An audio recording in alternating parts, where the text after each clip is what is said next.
Behold, a Missouri congressman, candidate for U.S. Senate, until recently the number 3 Republican in the House, telling what seems to be a really long, meandering, gut-churning racist joke.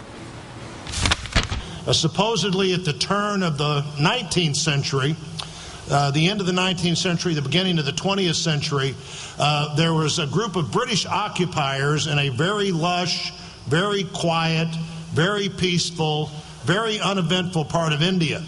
And this group of British soldiers who were occupying that part of India decided they'd carve a golf course out of the jungle of India. And there was really not much else to do so for over a year, this was the biggest event going on, getting this golf course created. And they got the golf course done, and almost from the day the first ball was hit on this golf course, something happened they didn't anticipate. Monkeys would come running out of the jungle, and they'd grab the golf balls. And if it was in the fairway, they might throw it in the rough. And if it was in the rough, they might throw it they might throw it back at you. And I could go into great and long detail about how many things they did to try to eliminate the monkey problem. But they never got it done. So finally, for this golf course and this golf course only, they passed a rule, and the rule was you have to play the ball where the monkey throws it. And that is the rule in Washington all the time. Where the who does what? So who's the monkey in Washington in this story? It's Republican Congressman Roy Blunt, who wants to be the next Republican senator from the great state of Missouri.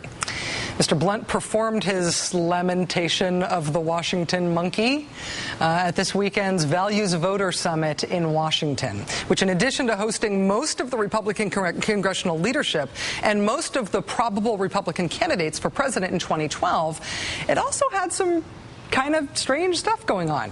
You might recall on Friday's show, we warned you there was going to be a breakout session at the summit to define what they called a new masculinism, like feminism, but for guys. Here's how that went. It's been a few years, but not that many, since I was closely associated with pre-adolescent boys who were like 10 to 12 years of age. But it is my observation that boys at that age have less tolerance for homosexuality than just about any other class of people. They speak badly about homosexuals. And that's because they don't want to be that way. They don't want to fall into it. And that's a good instinct. After all, homosexuality, we know, the studies have been done by the National Institutes of Health to try to prove that it's genetic, and all those studies have proved it's not genetic. Homosexuality is inflicted on people. Inflicted on people. The speaker there is Chief of Staff to a United States Senator. His name is Mike Schwartz, and he's Chief of Staff to Tom Coburn of Oklahoma. Mr. Schwartz is also a founding member of Operation Rescue. He also co-authored a book accusing gay people of using AIDS to advance a nefarious gay agenda. And now, well, this weekend he moved quickly from the gay being inflicted on people to some remarkable advice about pornography and preteens. All pornography is homosexual pornography, because all pornography turns your sexual drive inwards. Now think about that. And if you tell an 11-year-old boy about that, do you think he's going to want to go out and get a copy of Playboy? I'm pretty sure he'll lose interest. That's the last thing he wants. Chief of Staff to a United States Senator. How does a person have time both to be Chief of Staff to a United States Senator and to develop complicated theories about how porn makes you gay, and that's a good thing to tell an 11-year-old?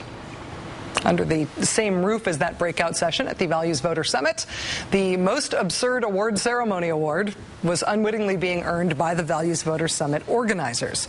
Bill O'Reilly, who was a host at Fox News Channel, accepted the summit's first ever Media Courage Award. The ceremony to award Mr. O'Reilly his Media Courage Award was closed to the media. Courage. Joining us now is the man who snapped that photo of that sign, David Weigel, a reporter for the Washington Independent. He filed several reports from the Values Voter Summit. Mr. Weigel, thanks very much for coming back on the show. Thanks for having me again. Was the Media Courage Award ceremony being closed to the press a mistake? It seems like a very awkward decision. Did they really follow through on keeping reporters out? It was a surprise to everyone. Reporters were ushered out at 5, and we were supposed to be allowed back in at 7. And when we showed up, a very bashful, chagrined staff of the Family Research Council informed us that Mr. Riley had just instituted this rule. Somebody who was inside the event with a camera, I think, was kicked out very loudly after I took that photo, seconds after I took that photo. And it was, not only was it surprising, but the content of the speech was actually about, according to people who were inside, the content was about why the media doesn't cover conservatives. Now, up to now, getting kicked out of the event wasn't a reason the media didn't cover conservatives, but Riley's doing his part. At the new masculinity breakout session, we just played some clips from that. What was the crowd's reaction to Mr. Schwartz's comments that porn will make you gay and we should tell preteens this? It was if a door had been opened and they had just discovered an answer to questions they'd had for years and years.